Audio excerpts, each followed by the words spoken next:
Yes, folks, you're listening once again to the voice of truth and sanity, the hour of the time, and I'm William Cooper. Rumors are flying across the country. Unbelievable. Folks, I only got one thing to tell you. Let me tell you a few things right off the bat here because I think you need to hear them. Number one, if you're one of the guilty people spreading rumors, stop it now. Number two, if you hear something, the first thing you should say is prove it. If they can't prove it, tell them to shut up and get out of your life. Number three, there are no leaks. Let me say that again. There are no leaks. If something's being leaked, it's intentional to get you to react in a certain manner. Nobody's being rounded up. There's no war going on. No one is being killed. Do you actually believe that a multi-jurisdictional task force could lease a building in Dallas, Texas, and staff it with 5,000 people? Such an impact upon a community could not go unnoticed, nor would it be ignored by the press. No matter how controlled the press is. Stop it. Now. Before you make somebody do something that could destroy you all. The stupidity that I see every day and the unfounded rumors that fly back and forth through these so-called Patriot networks and the Patriot Facts Network and on some of these other radio shows, which I just finished listening to 2 hours of the biggest bunch of bullshit and unfounded rumor and calls that should never have been allowed to air because all they do is spread panic, and I didn't hear anybody prove anything that was said. What is the matter with you? When are you going to wake up? When are you going to stop hearing something and just spread it to somebody else without ever checking it out? There are no leaks. I know. I was a member of the intelligence community for many years. Leaks are intentional, made to make countries, populations, armies, and political forces behave in certain ways. You people are setting yourself up for a fall. And if you continue to do it, you'll get exactly what you deserve. Stupidity deserves a smack upside the head. And that's what somebody will give you. I don't know who it will be, but I guarantee you, if you keep behaving stupidly, you will be treated like a stupid animal, and somebody is going to have you for lunch.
saxophones. I wish they'd start doing that kind of music again.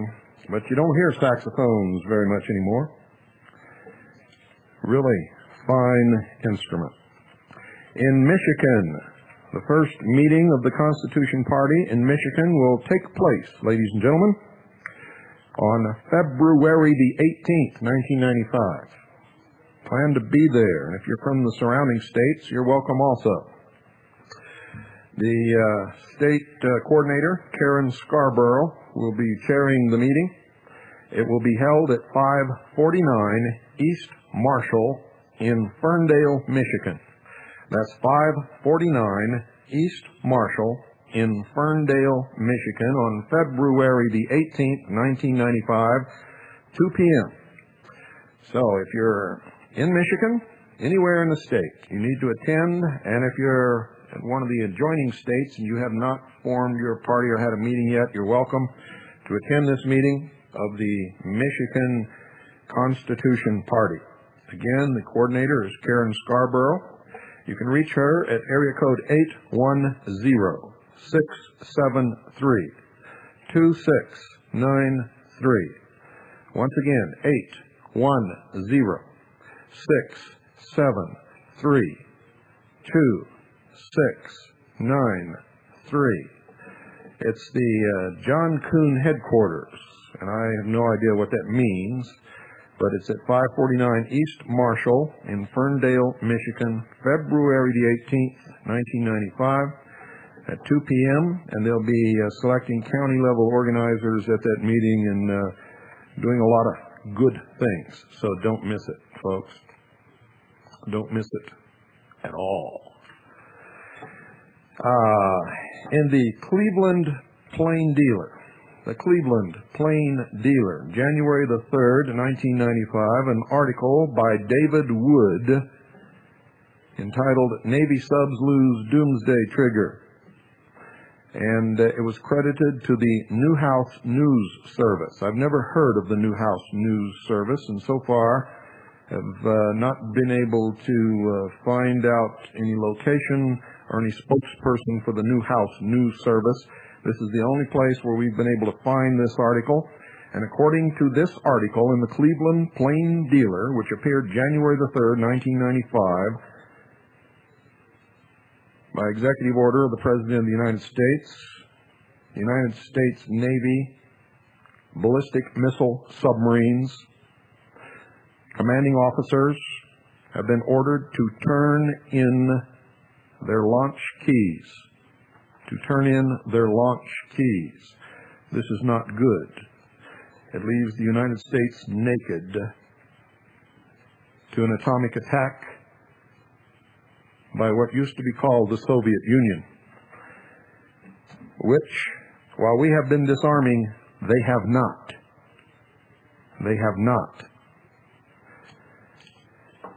Marines descend on Kenner for urban training. And this, ladies and gentlemen, is from the Metro, East Jefferson, the Times-Picayune, in New Orleans, Louisiana. From the halls, it's an article by Chris Gray, Kenner Bureau. Marines descend on Kenner for urban training. From the halls of Montezuma to the sheds of Kenner, they came Sunday. 100 Marines on a practice mission with helicopters, camouflaged trucks, and explosions loud enough to startle a neighborhood. The siege started when the Marines arrived at the 6th and Hollandaise Street area and attacked an abandoned warehouse and boarded up house using explosives to force open doorways, spokesman Jason Johnston said. The bombing sounded far away to Robert Benintende until a shock sent his bedroom mirror crashing. I thought something had happened at Shell and Norco, said Benintende, who lives at the corner of Daniel and Toledano Streets. Then this fell and scared the hell out of me. Other Kenner residents also reported hearing explosions around 10 p.m. It's all part of urban training for the group, which hails from Camp Lejeune, North Carolina, and has been practicing with Gulfport's 24th Marine Expeditionary Unit. The force must furnish practice before it heads to the Mediterranean in March, Johnston said. South Kenner was chosen because of the numerous boarded-up buildings the airport owns in the area. Johnston would not say how long the mission took. That's classified, he said. The soldiers pulled out late Sunday, moving on to Mobile, Alabama, and Kenner appears secured for the time being. But advance warning isn't a military trademark, and residents should watch their mirrors just in case it could happen again. Johnston said it goes day by day. Mediterranean, huh? Sure. Want to buy a bridge, folks? I got a bunch of them for you. Has nothing to do with the Mediterranean. It's happening all over the country. All over the country. You get fact on the hour of the time. You get truth. You don't get a lot of rumors. You don't get a lot of BS. You don't get unfounded, unproven reports.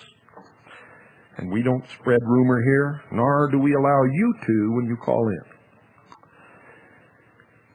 From Nexus, Volume 2, Number 23, will mobile phones become mobile ID tags? Not many people realize that the technology exists to track a person's whereabouts from their mobile phone handset via certain types of satellite. The next step in our technological evolution from the consumer's point of view is that virtually everyone will have their own personal mobile phone with their own personal mobile ID number. Each of these mobile phone handsets emits a virtually continuous signal, which is picked up by satellite or ground tower and relayed on.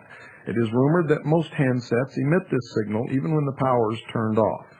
It is any big brother's dream come true in terms of knowing where everyone is at any time. It was announced in the United Kingdom newspapers recently that by 1998, mobile phones will go global. Your handset will give you access to a satellite-based system that will allow calls to be made practically anywhere on Earth. Iridium, a consortium of 17 major companies led by Motorola, proposes to launch 66 satellites in orbits crossing both poles, ensuring a satellite will fly over every spot on Earth at least once every 9 minutes. At any one time, at least 3 satellites will be in view, enabling the handset's precise position to be located. Source, the Weekly Telegraph, United Kingdom, number 173, 8 November 1994, or 2nd through the 8th, since it's a weekly, 2 through the 8th November 1994 issue. And Canadian neo-Nazi group created by Britain's MI5. And this is from Nexus, Volume 2, Number 23. Canada's government-appointed intelligence watchdog group is investigating allegations that the Canadian Secret Intelligence Service, CSIS, the counterpart of Britain's MI5, founded and steered Canada's main neo-Nazi organization, Heritage Front. These allegations are also made in a book titled The Ugly Truth About the ADL, which uncovers most neo-Nazi provocateurs as a completely controlled international product of British intelligence operations in North America and elsewhere, with the American Anti-Defamation League playing a special starring role.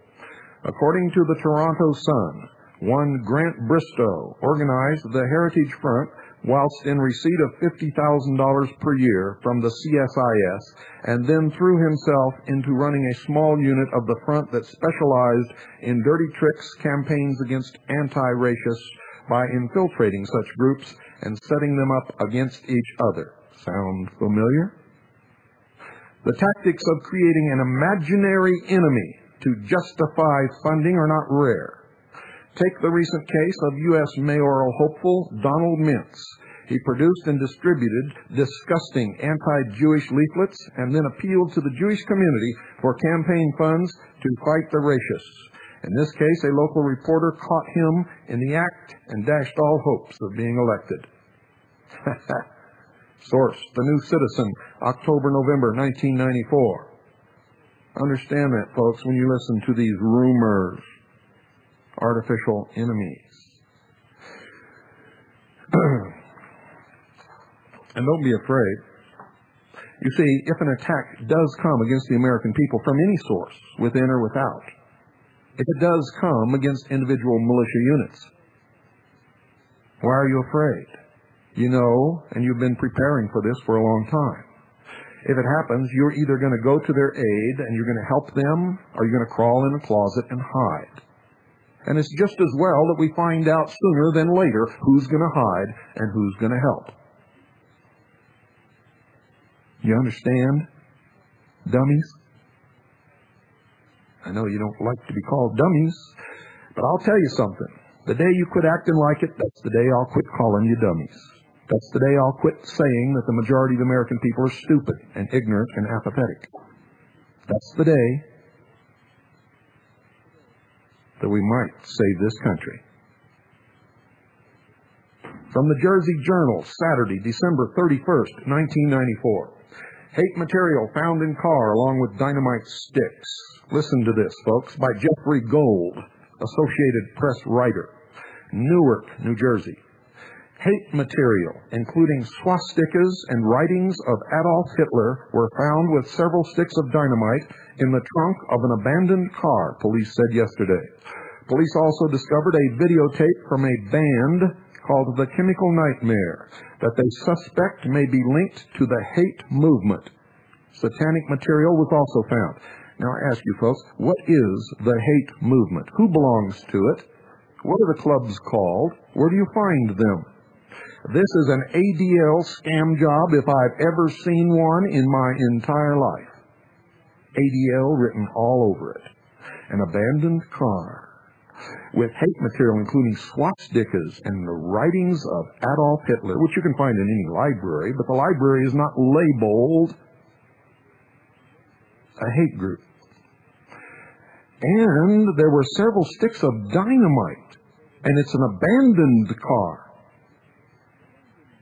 And there's also a videotape from one particular band called the Chemical Nightmare. City police are still searching for the owner of the blue Chevrolet Nova. Nova. What does that bring to mind? Crash, burn.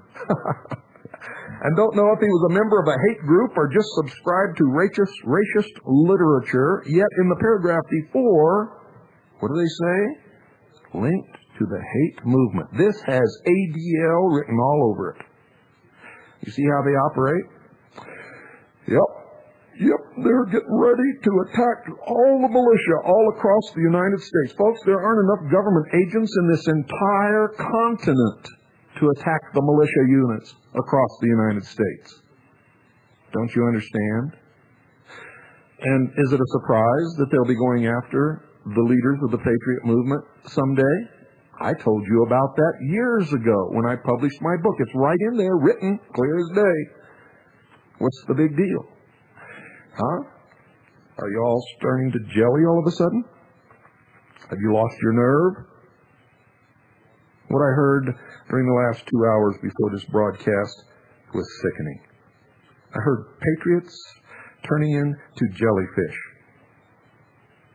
I heard fear-mongers and rumor-mongers, and yes, even a couple of liars. Unbelievable. The license plate, vehicle identification number, and papers in the car indicated the car belongs to an Essex County resident, Glenn said. Police have declined to identify the person. Abandoned car. Yep, an abandoned car. The guy abandoned the car, left his license plate there, the vehicle identification number, and all the papers in the glove compartment. Excuse me, folks. ADL all over it. Enough of that. Enough of that. It's meant for stupid people. The only reason I read it to you is because it goes along with what I've been teaching you on this broadcast. You can see it in action. Here's the Rapid City Journal. Rapid City Journal. I believe it's Rapid City, South Dakota. For Wednesday, December 28th, 1994. Remember I told you about the hostage thing in the school? And this confirms exactly what I told you, folks. This article is written by David Bowder, hostage hero, thought he'd be killed, Associated Press writer, Albany, New York. And I'm going to skip the first part of this and go right to paragraph. During the standoff in the State University at Albany classroom, Tortorici had asked in a rambling talk to speak to the president and governor and said he had a microchip implanted in his body. I was right again, folks. I said it on this broadcast on the day it happened, and you never saw it or read it anywhere else until it appeared in that paper, and then you heard it again here. Could the elections be rigged? From the Michigan News in Burton, residents in the Flint suburb of Burton will cast their votes in the November election by touching a computer screen. Genesee County Clerk Michael Carr said the test of the Patriot voting system will be the first in the United States. The system will be used in one Burton precinct. Burton already uses an online system to verify voter registration. The Michigan Board of Canvassers approved the Patriot's use in the state earlier this year. Elections Supervisor Eric Kaufman said the big advantage of computerized voting is the need for fewer election workers and faster vote tabulation. Up to 70 people have had to work until 2 or 3 a.m. tabulating the county's punch cards. Oh, what a terrible hardship. Oh, my goodness, Americans had to work for a few hours. Oh, my goodness, until 2 or 3 a.m. in the morning. We have to change that. Oh, my goodness, we can't have these paper trails. Oh, no, let's have a voting system where you just touch the screen. And before you go in to touch the screen, we'll have voter registration verification by computer also, so that we can resurrect all the dead people we want to and make sure that whoever we want to get elected gets elected, of course. Never mind what the people want. Right? Results from the computer voting should be ready soon after the polls close. Oh, yes, they will. You better wake up. The alarm went off a long time ago. You people are still sleeping. More tracking revelations. Dearborn, Michigan. Dearborn police officers, and this is again from the Michigan News, Dearborn police officers are wary of a new tracking system. Yeah, I bet they're wary. They love it. But police official says it is a potential lifesaver. Transmitters linking Dearborn police with headquarters were being installed this week in the trunks of patrol cars. Using satellite monitors, the system will locate cars on a detailed map every time they move 1,000 feet and will monitor speed and use of overhead lights and sirens. All movements are recorded and stored. Dearborn will test the equipment for 90 days before deciding whether to purchase it at a cost of more than $200,000. Dearborn Police Chief Ronald Deziel says the satellite system will eliminate the need to guess which car is closest to an emergency. He disputed claims that police officials will use the system to keep tabs on officers. But union officials say the closest car already responds when an emergency is called in. And that's just the tip, and I mean the tip of the iceberg. Let's go to this one. In 1986, GATT was considered a treaty. All treaties need 2/3 vote of those present for passage in the Senate. That's 66% of the senators. Then Senator Lloyd Benson, sponsor of Senate Bill S-1837, proposed a grant of authority to then-President Reagan to engage in a new round of GATT. On a talk radio show of November the 28th, 1994, Ross Perot and Pat Choate were asked over the air, quote, were 56 votes cast in favor of the Uruguay round, end quote. It sounds like they did not understand, or if they understood, they attempted to answer her question by saying that the vote to override 1994 budget constraints was what she was talking about. She repeated the question again, and to our way of thinking, she did not get a satisfactory answer. The Congressional Quarterly, folks, which is available in your local Federal Depository Library, states in the March 8, 1986 issue, page 556, quote, the American Enterprise Institute and the Brookings Institution paid for a retreat for members and staff aides to discuss trade issues, end quote. The Congressional Quarterly of September the 15th, 1986, pages 2083 through 2086, goes on to say, quote, this one, 8th round of GATT, will determine if GATT lives or dies as an international institution, end quote. The article goes on to say, quote, "The international business community is simply not going to tolerate institutions that are not doing their job," end quote. Now, this was stated by United States Trade Representative Yoder to overseas reporters on September the 3rd, 1986. The article goes on to say, quote, "C. Michael Aho, a trade specialist at the Council on Foreign Relations in New York City, called the GATT a mirror of the amount of political commitment that governments want to put into it. There are times when countries, including this one, want to go off and do things on their own," end quote. If you want the audio tape or copies of the Congressional Quarterly, please call Facts Are Right. Call Facts Are Right to Charles R. Spross, S-P-R-O-S-S. Charles R. Spross, S-P-R-O-S-S. At Operation Freedom. That's Operation Freedom. Post Office Box 9411213. That's 941213. Maitland, Florida. That's Maitland, Florida, spelled M-A-I-T-L-A-N-D, zip code 32794-1213. That's 32794-1213. You can phone 407-740-0224. That's 407-740-0224. Our fax 407-644-2717. That's 407-644-2717.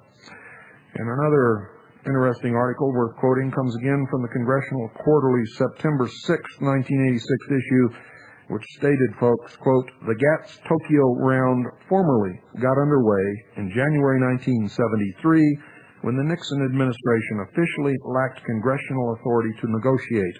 It gained that authority by the time serious progress in the talks began 2 years later," and that's on page 2086. The question is, since GATT is a treaty, is it really in effect? Or are you all falling for another scam job under the color of law? Wish I had a creaking door. Really like that sound in instances like this.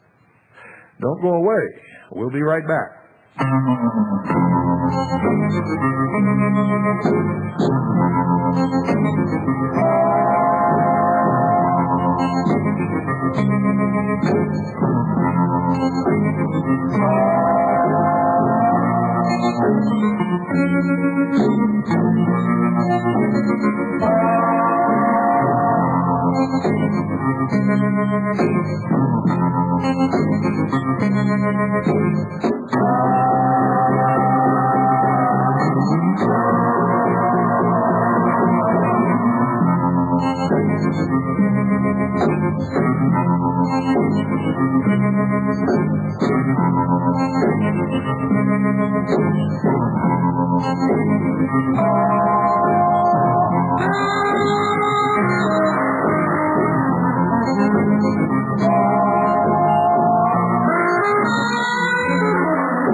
All you chicken pluckers running around with your heads cut off, trying to escape from getting put on a list. There's only one list, and you're already on it.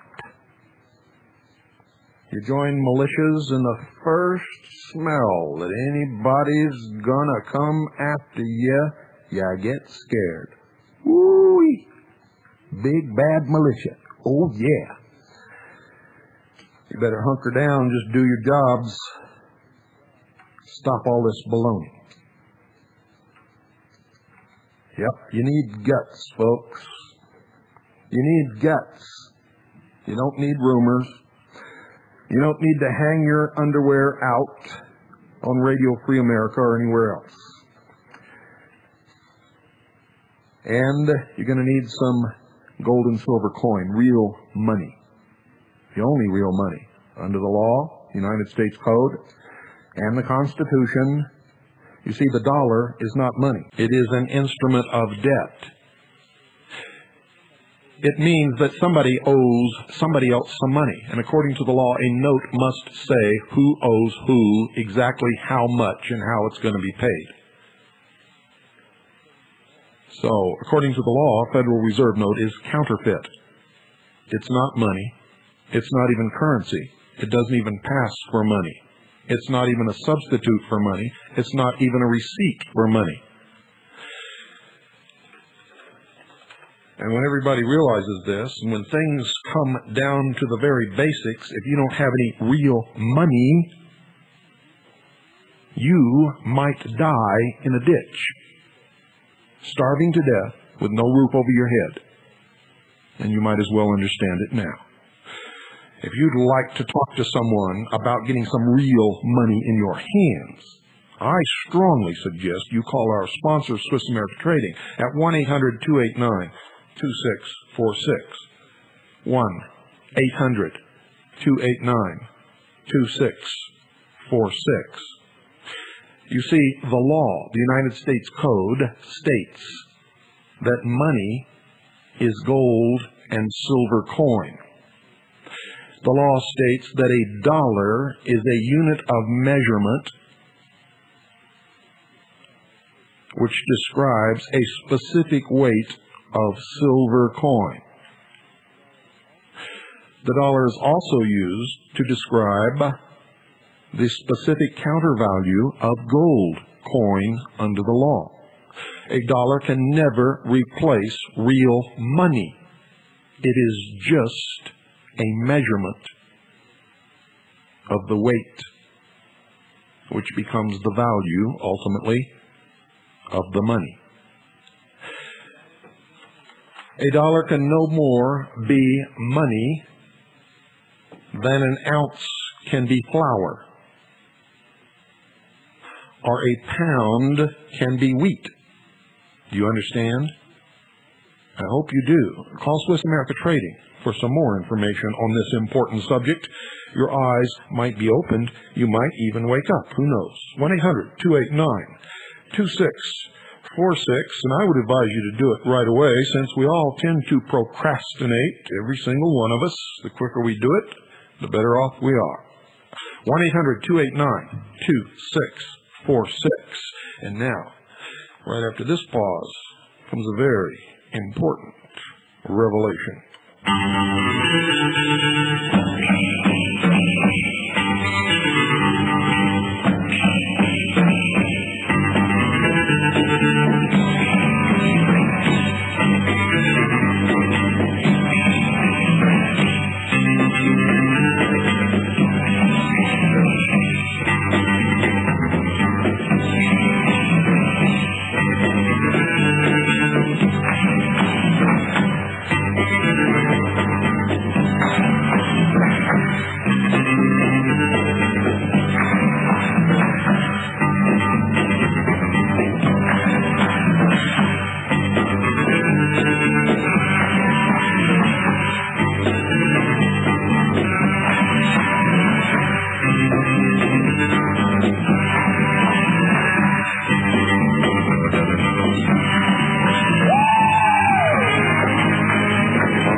From the Grapevine, January 6, 1995. The Grapevine, January 6, 1995. An article by Father Roy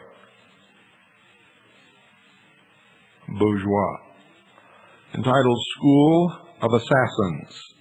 And right at the top of the page is a big, fat photograph of the kisser of Lieutenant Colonel Bobo Grits. former United States Commander, Special Forces, Latin America. This article, it says, and I quote, will restore the reader's faith in the ability of the human spirit to triumph over even the most frightening side of human affairs. Imagine as you read this, Father Bourgeois is camped out at the very entrance of Fort Benning, Georgia, which is literally one of the world's two greatest centers for the latest training in assassination technology and lethal techniques. After being imprisoned for 3 years for the civil disobedience directed toward closing this dreadful school, still remaining resolute, it seems clear that the good Father will let nothing stop him from his mission. And God bless you, Father. Lieutenant Colonel James Bo Gritz, or Greitz, as he likes to say it. We like to say Grits. We like to say Bobo Grits. Bobo because he's a fool to think we're so stupid that we'll never catch on to his lies and his deceit. And Grits because someday when all the patriots in this country wake up to who he really is and what he really represents, they're going to have him for breakfast. Lieutenant Colonel James Bo Gritz is a frequent visitor, lecturer to the Phoenix area.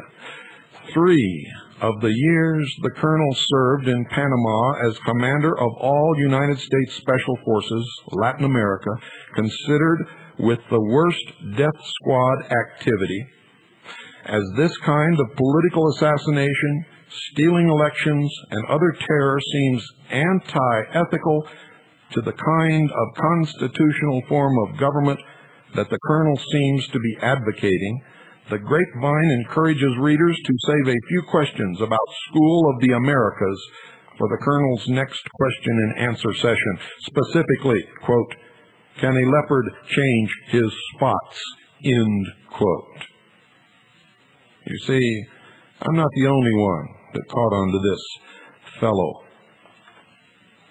but I caught on to him a long, long time ago. And there are quite a few others who are catching on now, too. The School of the Americas, folks, was a very famous school that taught how to assassinate people. The school that Bobo Gritz is very, very familiar with.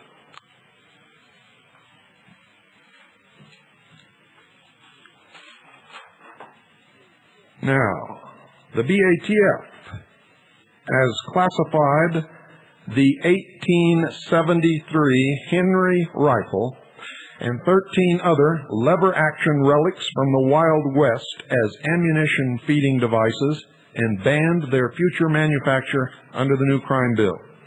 The 1873 Henry, along with the 1894 Winchester, 1860 Henry, 1863 Henry, and other lever actions with long tubular magazines are all capable of holding more than 10 rounds of cartridges like the 3840, 4440, and 45 Colt. Hence, they are ammunition-feeding devices and illegal, end quote. How about that? James Brady from Parade Magazine, June 26, 1994. For target shooting, that's okay. Get a license and go to the range. For defense of the home, that's why we have police departments, end quote. Thomas Jefferson Papers, 334. C.J. Boyd, editor, 1950. Quote, the strongest reason for the people to retain the right to keep and bear arms is, as a last resort, to protect themselves against tyranny in government, end quote. Now, from the San Antonio Express News. San Antonio Express News. By the way, the page this article is written on is recyclable. Friday, December the 30th, 1994. New Year will bring tougher state laws to battle crime. Associated Press. Whatever else the New Year brings, Americans will see a raft of state laws aimed at making them feel more secure. Yep, take away my freedom, put me in chains. Lock me in a prison and I'll really be secure. Around the country, lawmakers have come down harder on criminals, particularly young ones. They've also drawn the line on secondhand smoke in California, impatient drivers in New Hampshire, and stingy insurers in New Mexico. A look at state laws taking effect Sunday offers a glimpse of what the nation has on its mind. Legislators play to public concerns, and crime was the concern through most of 1994, said Larry Sabato, a professor of government at the University of Virginia. Now, for those of you who have my book, you'll notice that I wrote in there that drugs will be brought into the country. They'll be proliferated amongst the poor and minority neighborhoods. Guns will be brought in and sold to those people. The drugs will be pulled back. The price of drugs will get higher, and they will become more scarce. And in the name of taking the guns and crime off the streets, including drugs, Americans will scream for security and give up their freedoms. I wrote that years ago. It's coming true, as almost everything that I've ever predicted. In fact, everything that I've ever predicted has come true except for one thing. One thing, folks. And I've already told you what that is, so I'm not going to reiterate it again tonight and waste more time. According to this article, one of the toughest new crime laws is Georgia's two strikes you're out measure, which imposes life without parole for a second violent offense. Now, what does that mean? Does that mean you and your buddy have a few too many drinks one night and you antagonize each other and you both take a crack at one another, and there happens to be a police officer standing nearby, and that's one? And maybe later you have an extreme backache and have a couple of drinks, and maybe somebody irritates you a little bit and you yell and scream and throw a glass at the wall. Is that too? Are they going to give you life for that? Just exactly what does this mean?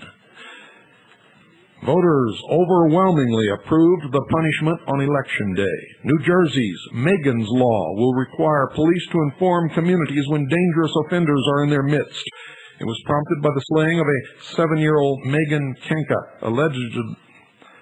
allegedly, untie my tongue from my wisdom tooth, allegedly by a convicted sex offender living across the street. Under New York's tough new domestic violence law, arrest is mandatory when someone violates an order of protection or stalks or hits a family member. Well, that's funny. Lars Hansen has been stalking me for years, and he's not in jail, no matter how many complaints I've made about him. In New Hampshire, killing a judge or a prosecutor now brings the death penalty. Torturing cats or dogs can lead to 7 years in prison, and making a right turn on red when the walk signal is on means a traffic ticket. Minnesota bridges the gap between juvenile and adult justice by allowing judges to hand offenders ages 14 to 17 a juvenile sentence plus a tougher adult one. If the teenager keeps his record clean, the adult sentence will be dropped. In Florida, where a rash of crimes by teenagers against tourists prompted the legislature to act, the worst offenders, ages 15 to 18, will be sent to new juvenile jails for 1.5 to 3 years. That's good in my estimation. Should send the parents, too.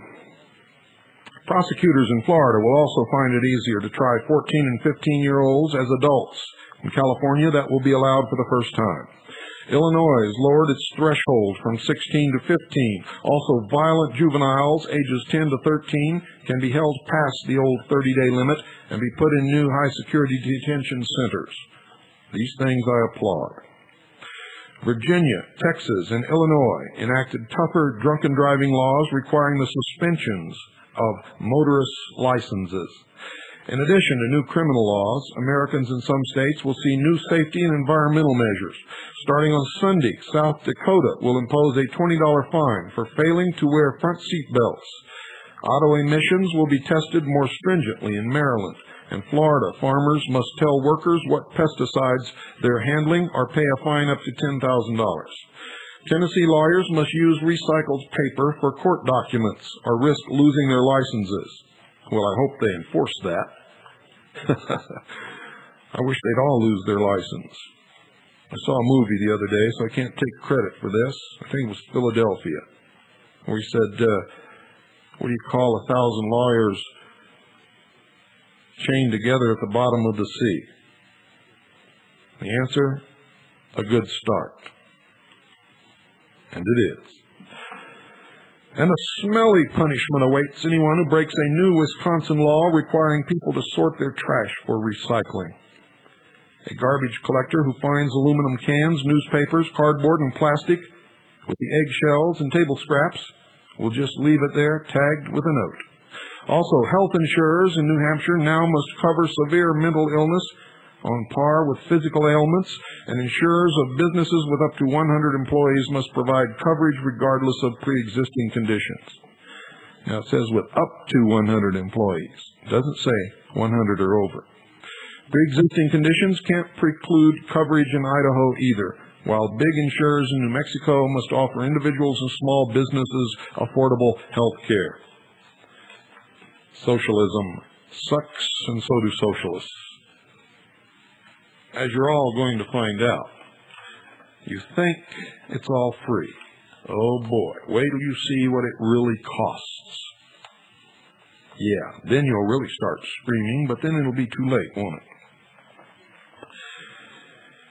Frédéric Bastiat, the French philosopher, economist, said this: when law and morality contradict one another, the citizen has the cruel alternative of either losing his sense of morality or losing his respect for the law.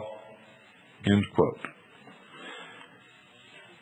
We Americans are increasingly encountering Bastiat's cruel alternative.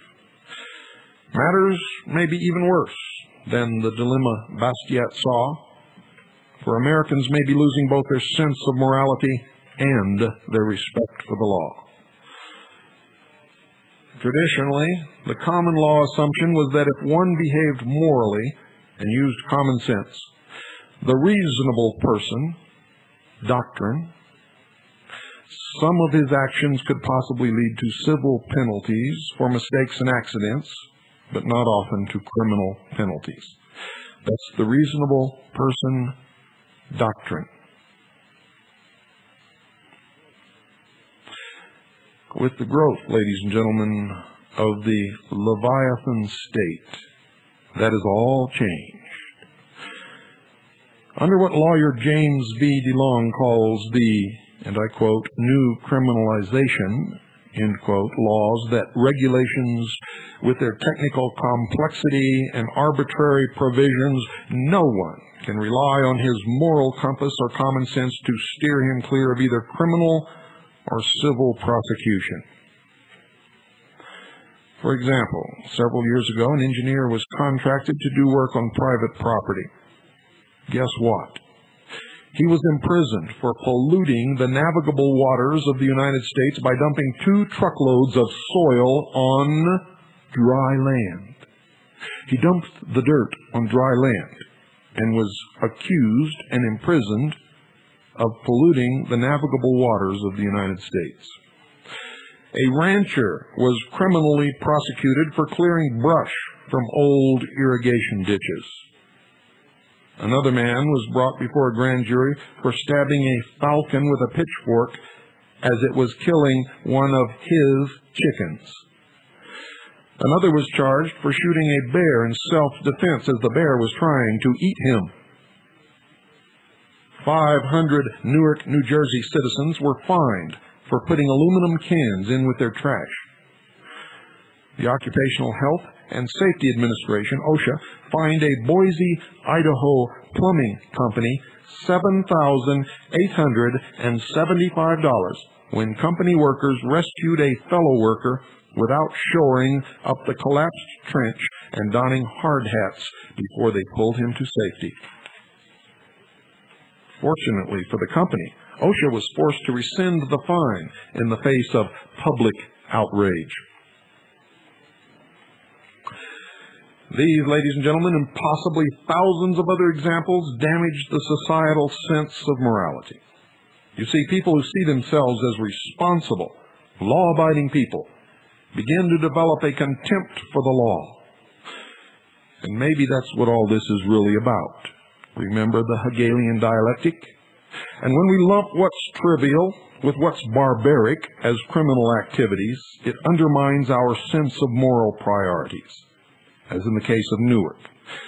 You see, people perceive that the state deems it more important to successfully prosecute a person who deliberately or inadvertently puts an aluminum beer can in with his trash than to prosecute all the thieves, rapists, and murderers in the city.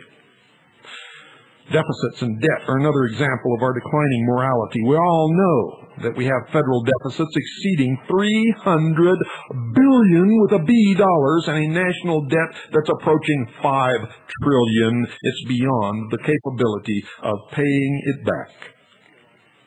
And if we were to include all federal obligations, such as Social Security, government retirement, guaranteed loans, etc., including the bailout of Mexico, which could be as much as $18 billion or more dollars, we could be talking about something closer to $16 trillion in debt. And this is something unprecedented, not only in our history, but in the history of the entire world. For the most part, the only time we ran deficits was during war times. In 1787, federal spending was about $3 million a year, or about $1 per citizen. By 1910, the Fed spent a little more than $600 million, or about $6.75 per person. By 1929, the Fed spent $3 billion per year, $29 per person. Today, ladies and gentlemen, the federal government spends over $4 billion per day. That's billion with a B. And that comes to more than $6,000 per year per person, including babies and old people and everybody in between, or, controlling for inflation, a 9,000% increase in federal spending between 1929 and today. And who among you listening to this broadcast can legitimately tell me that you get $6,000 worth of anything from the government?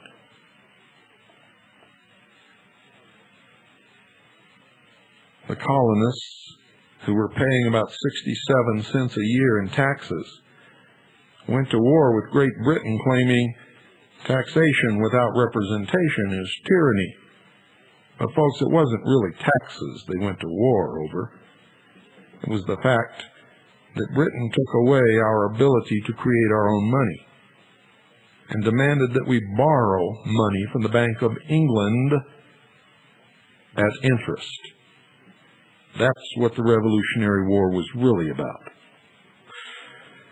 Our profligate spending is an example of moral decline because we've lost fiscal discipline and regard for future generations. You see,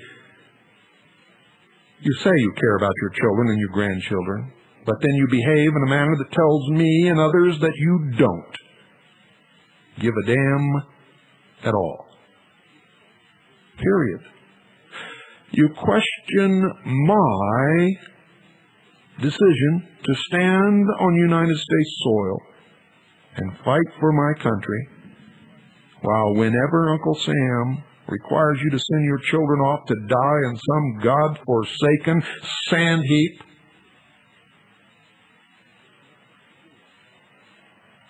that has nothing to do with this nation, you pat them in the butt and send them off.